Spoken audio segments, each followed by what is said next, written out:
Rob Smets called me, and I was his second phone call. And Rob and I had been down through the pike together for many, many years in rodeo.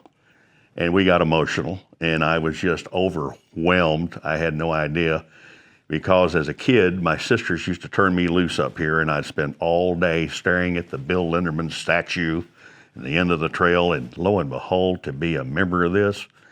And I'm going in with the legends, the legends. I'm just the voice that announces the legends. There's a big difference, but I appreciate it, and I'm going to be joining some great company. But they are the legends, not me. I'm the voice for the legends. For sure.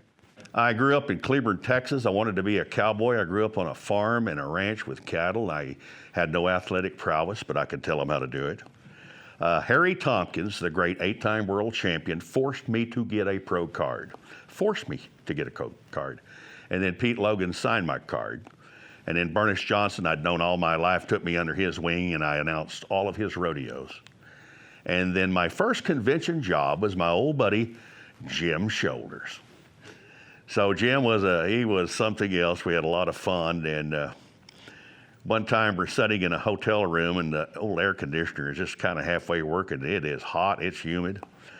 And I'm sitting in there. Tompkins went with me to the event, and we're sitting in this old hotel room, and I'm working on my day sheet, dressed in my socks and a t-shirt and underwear. And here comes Jim Shoulders, and he sits down and starts talking. Here comes Donnie Gate, he sits down. And Jim Shoulders looks at me and he said, "Victrola, go put on some pants. Nobody want to see you in their drawers." And I said, "Jim Shoulders, this is my room. I may go naked from here out." And he said, "Thanks for the warning. But you had to give it right back to those guys in which they gave it to you. And that's how you garnered their respect." And I loved them. They were great guys to work for, great legends. And Ben Johnson and I shared this podium together back in the 90s when it was Ben Johnson Day, and I'd worked all of his pro-ams all over the country for charity, the team roping and cutting. We worked Reno and Phoenix and Guthrie and Fort Worth and Houston, you name it, we were there. And I got to know the man very, very well, Ben Johnson. He helped me with some personal issues one time I was going through, and he was a wonderful man. He always told me, he said, "Stand for respect and tradition and values, and avoid horses that scotch." And I learned that lesson the hard way when a horse bucked me off one time in front of 7,000 people in the wireless microphone stuck into the dirt like a T-post. First thing the next day, I called Ben Johnson. I said, "I got embarrassed. You're not going to believe what happened, Ben." Okay. He said, "Well, let me tell you what, Charlie boy." He said, "Them that ain't been embarrassed, them that ain't been bucked off in front of people, is them that ain't never done it." Bingo. How true is that? Mm-hmm. So those legends I talk about are so great to me. The legendary announcers, like 35 years ago, this upcoming week, Clem McSpadden and I announced the national final steer opening at the Lazy E, where Phil Line won the world title by $85. What a great memory. Clem and I, great colleague. The late Tom Hadley, I worked with him. He was the class of rodeo, great voice. The legendary Hadley Barrett, we worked the national finals steer roping 3 times together, a lot of fun.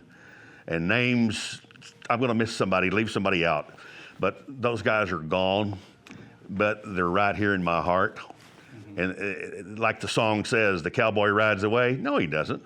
The cowboy rides in our heart and our memory forever until we meet him in cowboy heaven.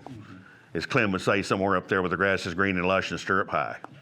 And I carried this with me this weekend, is a letter from Pete Logan many years ago that signed my card, and a letter from Casey Tibbs saying, "Welcome to rodeo. I think you'll go a long ways." I carry that next to my heart. It's in my lockbox at home. But those are things that mean the most to me in life. Money can't buy that. And it's a great run. Been a great run. I've been in it for 40 years. I learned to have my own style. That's what I learned from them.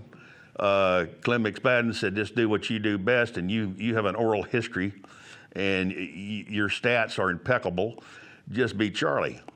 And I was. And like going somewhere with Clem, if we were riding in the same car, he was always late. And he said, it ain't going to start until we get there. I said, well, they'll fire me and retain you, Clem. But what I learned from him, life, not just rodeo. He said, you got the talent to rodeo. You know rodeo, just go do your thing. Don't try to be somebody else, just be you. But I learned life from Hadley Barrett and Tom Hadley, life in general. Clem McSpadden, the Harry Tompkins and the Casey Tibbs and the Ben Johnsons. Again, that when Ben said stand for respect and tradition and values, think about it. Everybody should do that, should they not? The next generation of rodeo performers have forgotten some of our history. It takes guys like me to bring it back, because you wouldn't have a multi-million-dollar national finals if not for those guys that paved the way through the hard times of it all. They are the true legends, and always I want to remember them. That's my forte. Foghorn Clancy with a megaphone at the Red Bluff Roundup. The Foghorn Clancy. And then came the guy from Hollywood, Abe Lefton, who had a golden voice, and the old timers that I know that are no longer here said he was one of the greatest of all time. And then Pete Logan, that signed my card, announced the Madison Square Garden. You had Chuck Parkinson in there. The great Cy Talon, I think, had the most beautiful voice of any of them.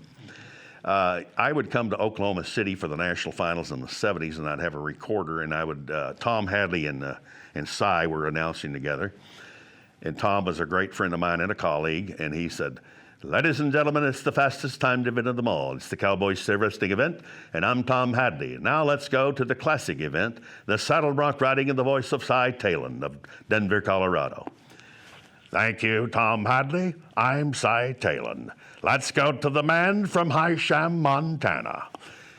They didn't have to scream like they do now. Their voice carried the event. And if it was a big score, let's say it was a big score of 85, which was unheard of then. It wasn't 85. It was, ladies and gentlemen, 85 takes the lead. Simple. Like Pat Summerall and John Madden. That is the classic of rodeo announcing that I think I try to carry on the tradition there. I mean, I get a little loud sometimes. I get enthusiastic, but we have a different audience nowadays. Totally different. More hype man. Yeah, it's more hype and screaming and hollering and carrying on. And then the rock and roll phase came through, you know, with Mac Altizer with rock and roll music. And I worked his tour one year, and that's the reason I wear hearing aids. Because Mac liked to kill me. And but to try to emulate somebody, I always tell the young announcers, just be yourself.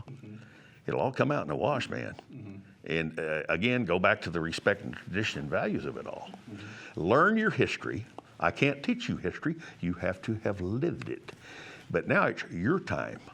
You know, I had the announcers for the national final steer roping call me, any advice? I said, just be yourself. They said, you've done them 21 times. I said, yeah, and I retired from them, but I did them 21 times. I want to pass the reins to you guys. Do your homework. Learn the horses. Learn the men. Learn their families. Learn their demeanor. Learn where they got education. The personal things about them sell themselves. The announcer doesn't have to sell himself if he's doing a good job. What you're selling is the contestants. And I think a lot of young announcers need to realize that. You're selling to the public, not you. If you're good enough, they don't have to tell you. You'll know you're good enough. You sell the contestants, the men and women. Women's so important in this with the breakaway and the barrel racing, just as important as the old hairy-legged boys. They make up the whole structure of rodeo, and some of my great friends. And to come here to this induction to celebrate with me, my rodeo committees that I've worked for, some of them 35 years, is a great honor for me. And I hope I can keep carrying on that great tradition of rodeo, because that's where it all comes from. Growing up on a farm, coming up here, staring at the statue of Bill Linderman when I was a kid, looking at the end of the trail, and I said, oh my God, this is majestic. And walking in here today to be honored, it's even more majestic. Does that make sense? Oh, absolutely, Pat. Short round in 2011 at Fort Worth Stock Show was about as good as I've ever seen. Harry Tompkins took me there, and we talked it over with Neil Gay at the time. And Harry said, you'll be announcing this Fort Worth Stock Show one of these days. And I said, you're full of it. You kidding me? He said, hey, wait a minute, you got to have an attitude like me. You got to be a winner. 20 years. This is kind of a, man, deja vu all over again. 20 years from that date he said that, I was hired to work the Fort Worth Stock Show with Bob Tallman. Harry was a prophet, I guess. He could see a vision of the future, like he did when he and Shoulders and Tibbs started off as kids and rewrote History of Rodeo. Then came the Larry Mahans, who was a dear friend of mine. And they wrote the history of rodeos and the annals of rodeo, and then the modern times, you know. But that was a highlight for me. Another highlight was getting the fine waived at the national finals for Bob Tallman and me that were smoking, and they were going to fine us. And I begged, and I told T.J. Walter, I said, I don't need this fine. And he said, you light up another one, you're going to see how bad it is. And we were hiding it under the table, which was foolish. It's Thomas and Macarena. 1991, how many years ago has that been? So anyway, I said, I'll go to grievance. T.J. said, that's fine, I'm chairman of grievance. I said, boy, I knew I was done. But finally, they waived the fine. And about the seventh performance, Tallman said, Charles, light up another one, hold it on the table, they'll never know. And I said, the hell with you, Bob, I ain't doing it. Those are great moments of getting the fine waived, because we were in big trouble doing foolish things that we did back then, just crazy stuff. But we were young, and it was a different era in rodeo. We all try to go outside the realm of it all when you're young and you're crazy. So fun times in rodeo. I said, they said, why do you rodeo? Why do you rodeo? It's an independent lifestyle. And it may be an old clown joke. You know, I'm too nervous. I don't know to do anything else. I don't know. I'm too lazy to work, too nervous to steal, and too jealous to run an escort service. I don't know. It's just, it's rodeo. It's an independent lifestyle. And it's a family. And you get used to that. So what do you do when you retire? What do you do when you retire? You have to look at the future of it all when you retire. And think about, boy, I've lived a lifestyle that most people even dream of. I'm really my own boss. And to travel the cities of the nation, like Willie Nelson said, I'm educated by the cities of the nation. Bull riding and rodeo. And I worked at PBR for years and fought those old airports every week. And geez, I'd hate to do that again. But it was a great experience of the guys I'd travel with. And we would all load up. My sister would pick me up in a Suburban, and everybody would jump in my car to go to their terminal. Well, she got to know all the Cowboys, and they loved her. And I said, we're not running a taxi service. And Tuff Hedeman said, shut up, you don't know anything. Your sister Betty's going to take us there. So you talking about guys that pull jokes on you. I'm doing the NBC billboards one year for the PBR Finals. And Tommy Roy is the executive producer of NBC Sports. He won 18 Grammys, okay? He's a cool guy. He said, Charlie, I want you to do our live billboards, 30 seconds of them, and then I want to tape billboards from NBC. You'll be down there with George Michael and Tuff Hedeman. You'll start the show, and then I'll release you, and you go do your announcing for the PBR. Okay? Cool deal. Paid good money. So I'm getting ready, you know, and ladies and gentlemen, it's the PBR World Finals coming to you from Las Vegas. It's the Bill Ford Tough Series, brought to you by Enterprise Rent-A-Car, and blah, blah, blah. I'm getting ready to go for live billboards. We're 45 seconds out to live television. Tuff Hedeman sneaks up behind me and takes the Clearcom microphone and headset and pops my ears. Oh, man. And I said an expletive. We weren't on the air, but it went to the NBC truck. And all the camera guys, and Tommy Roy said, what in the world wrong? I said, Tuff's messing with me. He said, you tell him I'll get a handle on him. So we get down to the seconds and counting. He said, you're all right, Charlie, you're all right? I said, fine, Tommy, ears are ringing, but I'm fine. He said, 10, 9, 8, 7. He gets down there, he said, sing to him, baby. And I did, never missed a beat, but my ears were ringing because of a bad joke. But guys do that. The rodeo guys back in the day would pull stuff on you, and if you ever did anything to get even with them, tenfold it would come back to you. So just brush it off your shoulder and go. But that's how those guys were. So anyway, I'll never forget that scenario. But do live billboards on NBC television with your ears ringing.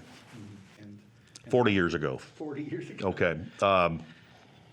To me, the Cowboys back then, we didn't have designated rodeos. You didn't have a rodeo count. You went to as many rodeos as you could to win the world. There was a tight-knit group, I think, of all of us back then that you got to know the guys more. We were at rodeos longer, and we did things together. Now the younger guys, they're in and out. They're in and out. They fly out, and it's a business. And I go back to the days when after the rodeo, we'd all go party. Why not? Back in the, and I don't think the guys do that as much anymore. They don't invite me because I'm older. But I have seen the evolution of guys like Sage Kimsey. I used to bounce him on my knee when he was a kid, and then he became a 7-time world champion. And he tends to business. It's a business to him to make a living. Back in the day, I've seen a lot of talent that could have won the world, but they came for the party. An 8-second lifestyle. And whether they save their money or not, I don't know. But there are some guys that have made a future for themselves and looking to the future and mutual funds or whatever to save your money, because you're not going to rodeo forever unless you hold a microphone, and then you'll damn near be forever unless they quit hiring you. But it has changed. The evolution of rodeo has changed. It's modernized. It's gotten more commercialized. Everywhere I go now is a big screen, instant replay, teleprompter, everything you've got. It's totally different than it used to be. It used to be, who's coming out of the bucket chute? Well, old Red. Now it's all labeled, and you got a computer, the aggregate time, the go-arounds, it's all flashed on a computer to you. I said, a moron could announce a rodeo now. Not really. But you have to know the horses. You have to study the horses, the producers and the contestants. You have to study them if you want to be any good. And like I alluded to before, you need to know their personal background. That's what people want to hear. They know they're a world champion. Oh, big deal, they're a world champion. You need to know where they went to college, what their goals are, how many kids they have, and what they do in their spare time. They want to know the inner person. I wish we could take a film crew and go to every one of them's house or ranch and see how they live. How do they live? Just like we do. They just happen to be a world champion. They're human. They bleed when they're cut. We idolize them. We put them on a pedestal. And I've seen the guys work their way up that mountain, and I've seen them come down that ladder. And Donnie Gay made the most prolific statement in the world. I always want to get to the top of the mountain. Win the world, get to the top of the mountain. I got up there and he said, okay, I'm here. What's next? The only way is back down. So I talked to him yesterday coming up, and Neil Gay's being inducted. And how poignant is that for me working the Fort Worth Stock Show and Neil sitting down there on buck and chute number 3 at that little pedestal he had down there, and he'd give me a hand signal. And I will feel his presence when I'm honored here at the hall and to go in. I'll feel his presence, as well as Ben Johnson, Jim Shoulders, and Harry Tompkins, and Mahan, and all the guys. I will feel their presence. The song, "The Cowboy Rides Away," no, they don't. They ride in our hearts, in our mind, in our soul, because they are what they are. They are epitome of greatness, the American Western heritage. This hall covers the American Western heritage, not just rodeo. If you want to learn history, come to Oklahoma City. And I'll tell you a deal as we close out. Leon Coffey and I were working a rodeo 2 months ago. And he hugged me, and he had a tear rolling down his cheek. He said, welcome to the hall, welcome to the club. He said, I'm in every Hall of Fame in the country, all of them. He said, the Mount Everest, Mount Rushmore, the Super Bowl of Hall of Fames is Oklahoma City. It was the first one 70 years ago. It will always be the Hall of Fame. And I have to agree with him. I love Oklahoma. I think Leon Coffey knows. I agree with him. To get in here is the epitome. This is the Mount Rushmore of it all. I'm just blown away. I'm so honored, and I hope I can carry on that tradition as a member of the National Rodeo Hall of Fame. It's an honor.